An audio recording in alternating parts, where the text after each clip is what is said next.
सुबह सुबह अदिति को चुपचाप बैठे देख जतिन ने टोका, किस सोच में डूबी हो? बर्थडे बॉय के लिए कोई प्लान दिमाग में चल रहा है क्या? अदिति ने उड़ती सी नज़र उस पर डालते हुए कहा, आज बर्थडे बॉय से कुछ मांगने का मन है। नाराज़ ना हो तो कुछ कहूँ? एक नहीं 1000 कहो, बस उन बातों में जीजी नहीं होनी चाहिए। जतिन के लहजे में सहसा तल्खी और ठंडापन भांपकर अदिति हैरान हो गई। कैसे जान गया जतिन की वह तुलिका जीजी के बारे में ही बात करने वाली है? क्या तुम उन्हें कभी नहीं माफ़ करोगे? नहीं, कभी नहीं। और हाँ, तैयार हो जाओ, आज तुम्हें मम्मी के यहाँ छोड़ना है। रक्षाबंधन में तुम्हें मुझे मेरे मायके छोड़ने का ध्यान रहता है, पर आज के दिन कोई तुम्हारा भी इंतज़ार करता होगा, या याद नहीं रहता? ओहो, फिर वही बात। मैंने तुमसे कितनी बार कहा है कि इस घर में जीजी का प्रवेश और जिक्र वर्जित है। उनसे जुड़ी हमारी संवेदनाएं कब की मर चुकी है। तुम्हें यह समझ में क्यों नहीं आता? सालों हो गई, न कभी माँ ने न पिताजी ने उनकी कोई बात की, फिर तुम्हें क्यों इस नियम को तोड़ रही हो? तो क्या विरासत में मिले इसी नियम का पालन हमेशा किया जाएगा? हमारे बच्चे अपनी बुआ के विषय में पूछेंगे तो क्या उन्हें भी इस नियम का वास्ता दिया जाएगा? बोल देना उनकी बुआ मर चुकी है। जतिन, प्लीज़ चुप हो जाओ। अदिति के विचलित स्वर पर उसने खुद पर नियंत्रण किया। उसकी गर्भावस्था का ध्यान करके वह मौन हो गया और अपने कमरे में चला आया। खिंच हो आई थी कि क्यों कर उसका बर्थडे रक्षाबंधन के दिन पड़ गया। जीजी के प्रति नफरत सालों से खाद पानी पाकर अपनी जुड़े मजबूती से मन में जमा चुकी थी। उसे उखाड़ फेंकने के लिए आत्मबल वह कहाँ से लाए?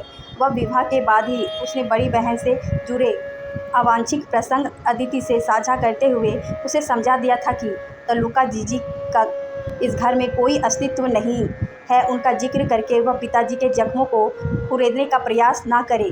पर जब से पिताजी इस दुनिया से गए हैं, अदिति गाहे बगाए जीजी को इस घर से जोड़ने का मौका ढूंढती ही रहती है।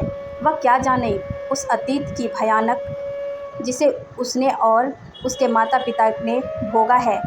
आज ना चाहते हुए भी अतीत के पन्ने एक एक करके फिर से खुलने लगे। कितना चाहा कि उन पन्नों को फाड़ कर फेंक दें, पर जो पन्ने शौक, गुस्से और बदले की मजबूत गोद से ऐसे जुड़े हैं, वो भला फटे कैसे? अतीत के पन्ने आंखों के सामने फाड़ने लगे थे। उसमें और जीजी के उम्र में लगभग 11-12 साल का अंतर था।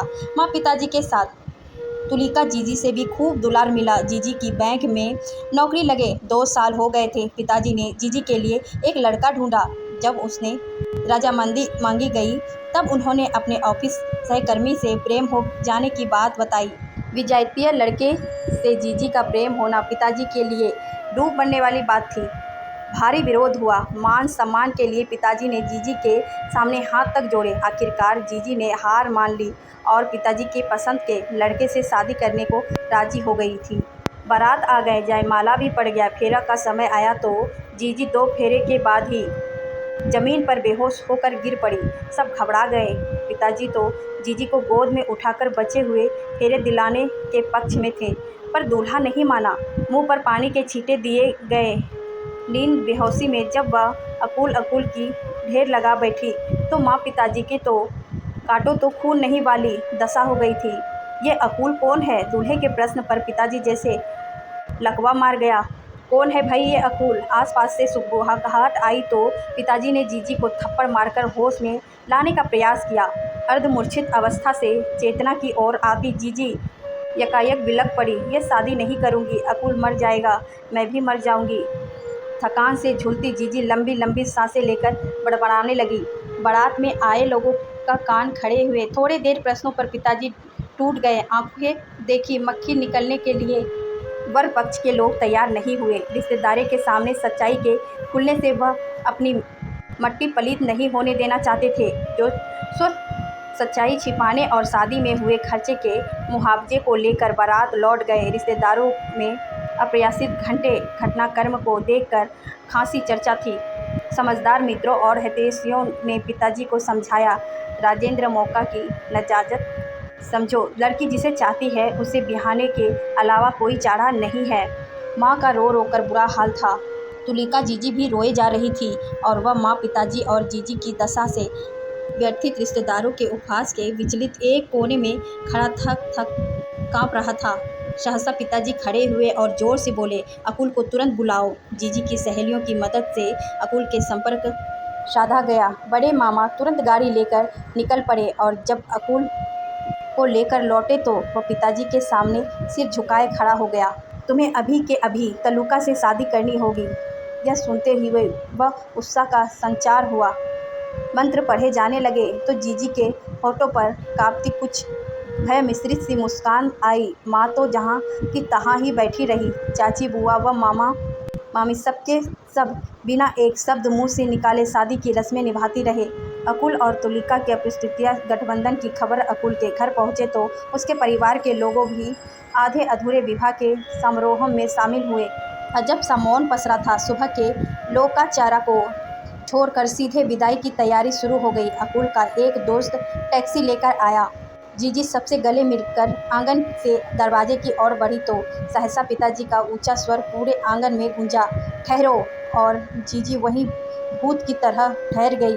सबकी नज़र पिताजी पर जम गए। पिताजी की आंखों से आक्रोश के गोले फूट रहे थे। भमगीवा सहसा विकृत सी होती चली गई। मैंने अपनी पुत्री के लिए जो भी गहने कपड़े बनवाए थे वो सब उसने सौंपते हुए बाद यह घोषणा करता हूँ कि आज और इस वक्त से मेरा इसके साथ कोई संपर्क नहीं रहेगा। हम सब के लिए ये मर गई है।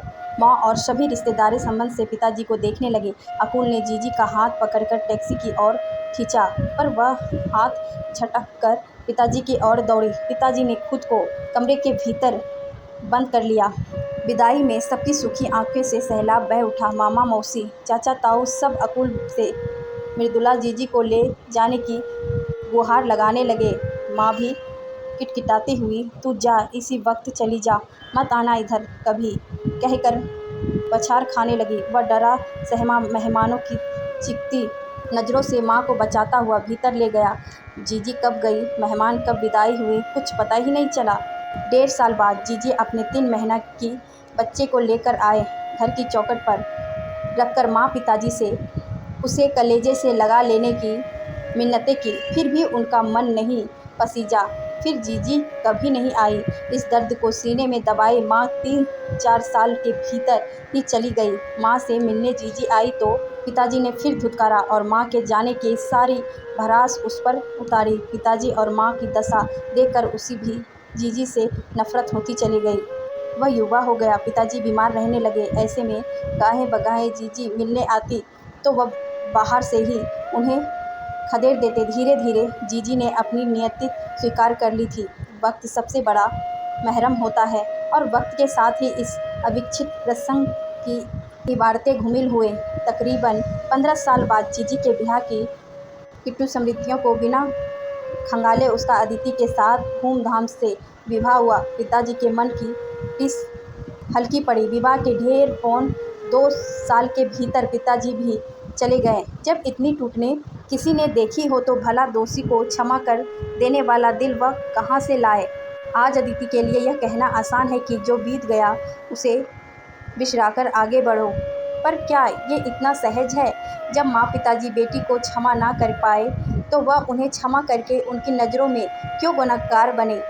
उसे याद आया जब पिताजी नहीं रहे थे, तब जब जीजी आए तो अदिति उनके सामने डाल सी खड़ी हो गई और बोली, पिताजी की कसम, उनके साथ चली गई। आप एक बेटी का अधिकार नहीं छीन सकते। वह मौके की नजाकत देख चुप रहा।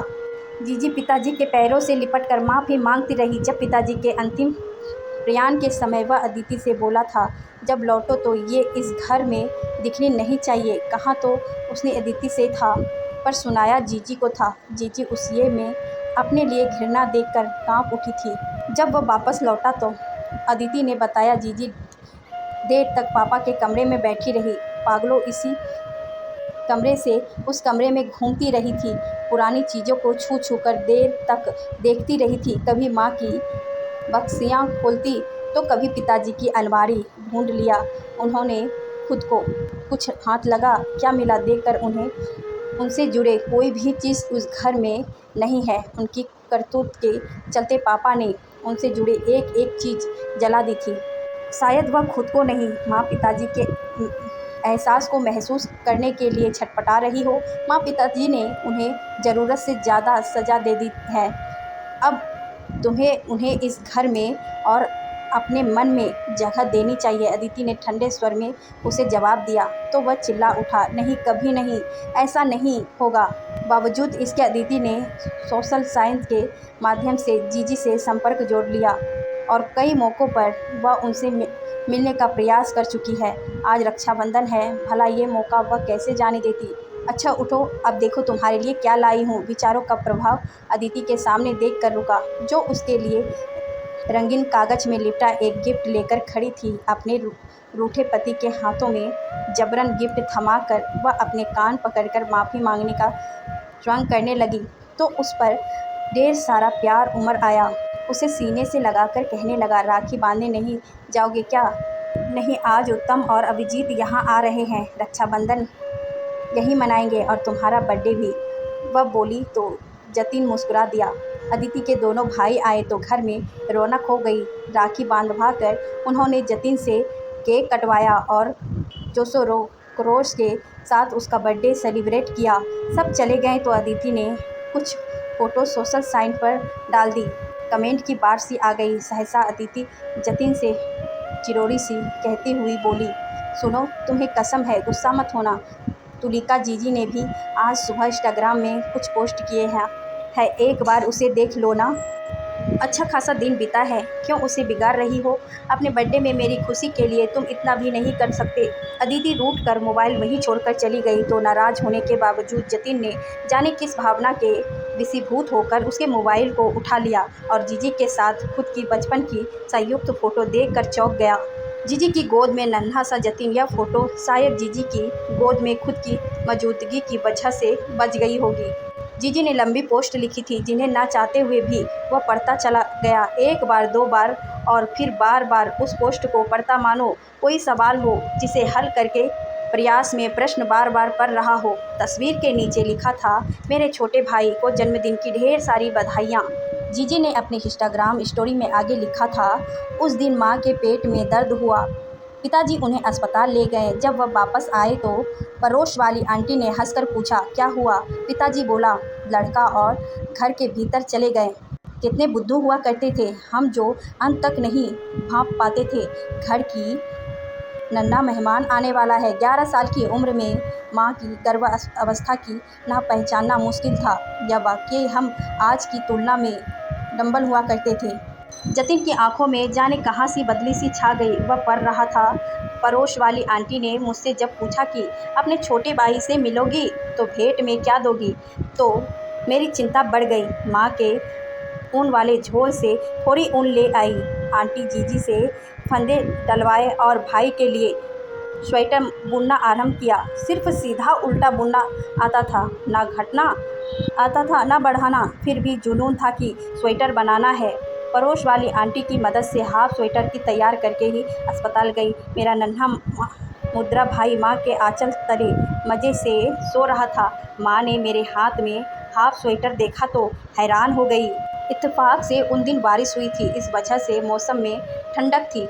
माँ स्वेटर बनाते हुए भावुक हो गई थी। वह नन्हा स्वेटर मैंने बुना है, इस बात का उन्हें विश्वास ही नहीं हुआ। मुझे भी कहाँ से विश्वास होता कि मैंने बुना है। उस स्वेटर को देखकर खुद पर हंसी आती है। माँ, बुआ और मौसी भी मेरा बुना स्वेटर देखकर खूब हंसती थी। सच तो ये था कि जो मैंने बुना वह स्वेटर तो कतई नहीं था, वो तो रिश्ता था जिसे रातों रात बुन गई थी मैं भी ये किस्सा साझा करते हुए माँ की तरह भावुक हो रही हूँ और ईश्वर से दुआ मांगती हूँ कि तू जहाँ भी रहे खुश रहे, सहमत रहे। उधर यादें बरस रही थी और उधर जतिन की आंखें जब रुलाई सिसकियों में बदल गई तो अदिति तो जो शायद दरवाजे के पीछे से उसके हाव भाव का जायजा ले रही थी, वह दौड़ी चली आई। उसकी हालत देखकर वह रो भी पड़ी और बोली, बड़ा शुभ दिन है आज, भाई बहन के रिश्ते को दोबारा जन्म लेने दो। ये फ़ोटो आज ये स्वेटर जीजी मुझसे पूछकर ले आई थी, कब? जिस दिन पापा नहीं रहे थे। जतिन अपनी भावुकता पर काबू पा चुका था। अदिति ने मोबाइल उसकी ओर बढ़ाते हुए कहा, ये लो, फ़ोन करो जीजी को, कह दो हम आ रहे हैं। वह अभी भी हिचक से भरा शून्य में ताक रहा था।